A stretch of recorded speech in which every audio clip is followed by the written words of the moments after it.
Section 2. A picture says 1,000 words. An artist with a wide range of experience in the world of publishing. Neeta Gangopadhyay is a postgraduate from the College of Art, New Delhi. She has taught art at St. Thomas School, Delhi, and Jamia Millia. Neeta has held many workshops and interactive sessions for children. She has to her credit hundreds of picture books, storybooks, and textbooks. Did you always want to be an artist when you were growing up? Tell us a little about it. I was always fascinated by colors, though I never really thought about becoming an artist. That happened much later. What I liked to do was to draw pictures of the stories I read. By the time I was in middle school, I knew I wanted to study art in college. How does one go about learning art? Well, by the time I was out of school, I knew without a doubt that I wanted to study art along with literature and history. I applied to the College of Art in Delhi. In the first 2 years in college, we learned the basic skills such as design, still life, nature, drawing, perspective, life drawing, clay modeling, and printmaking with many famous and experienced teachers. We also studied the history of art and aesthetics.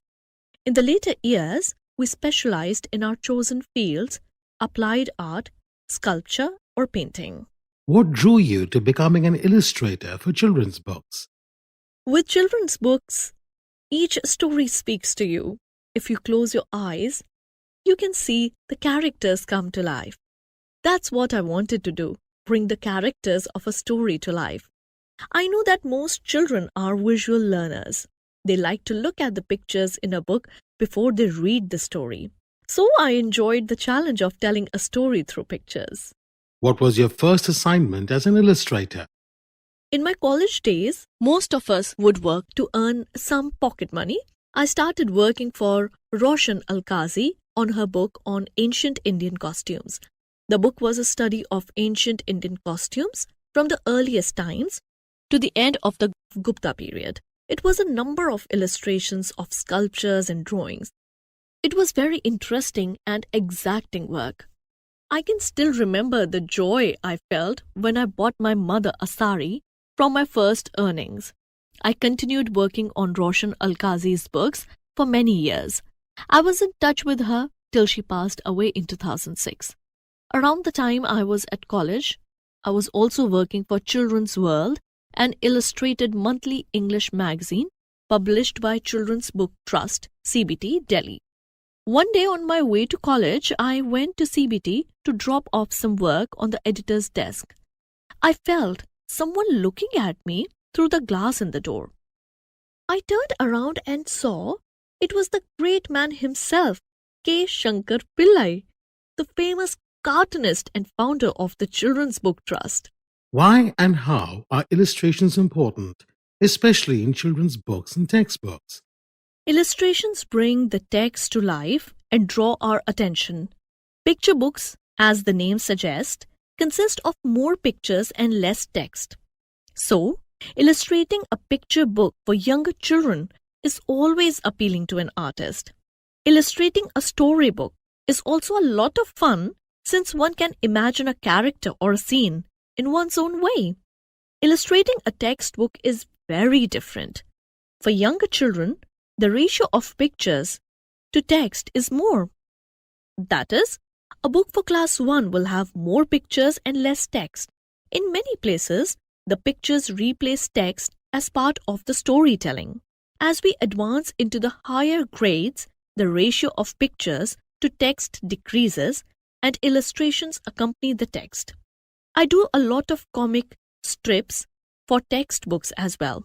Illustrating comic strips is always an interesting challenge since one has to work within a limited space and tell the story through pictures and text, allowing for speech so that it does not cover important elements of the visuals. What kind of books do you like to illustrate? Literature, science, social studies, or storybooks? I personally like working on English readers as they have a lot of literature in them. It's interesting to illustrate stories that are based in different countries and periods of history. It's important to get the costume right according to the period of the story, down to the shoes, the umbrella, the hairstyle, and even the furniture in the room. Readers offer more scope for creative content. Illustrating social studies textbooks is fun too. How do you decide the style of artwork that you're going to use?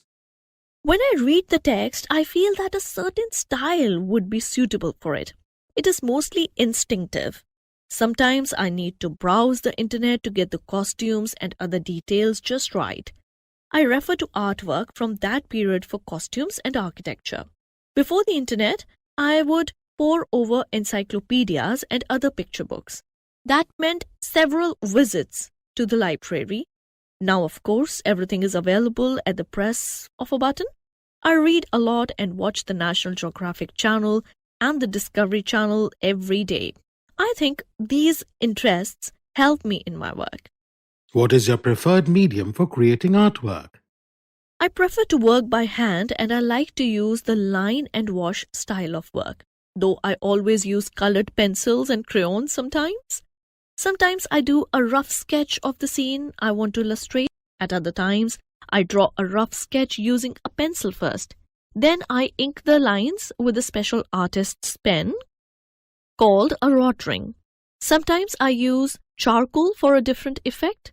Once I'm satisfied with the drawing, I color it using watercolors or wax crayons, depending on the effect I wish to achieve. What, if any, changes have you observed over the years in artwork for children's literature and textbooks? The main change, of course, has been brought about by computers. Over the years, more and more illustrators have started using the computer for their work. Creating illustrations on a computer is quite a different process. A few artists draw the illustration by hand first, scan it, smoothen the lines in a special software, and then color it. Some artists use a tablet to draw an illustration. As they draw, the illustration appears on the computer screen. They modify or change the illustration as per their need, and then color it using special software, such as Adobe Illustrator or Photoshop. What would be your message to children who want to become artists? What I would say to would-be illustrators is that this is a wonderful field with great scope for growth. It is very satisfying to see the characters of a story come to life, so go for it.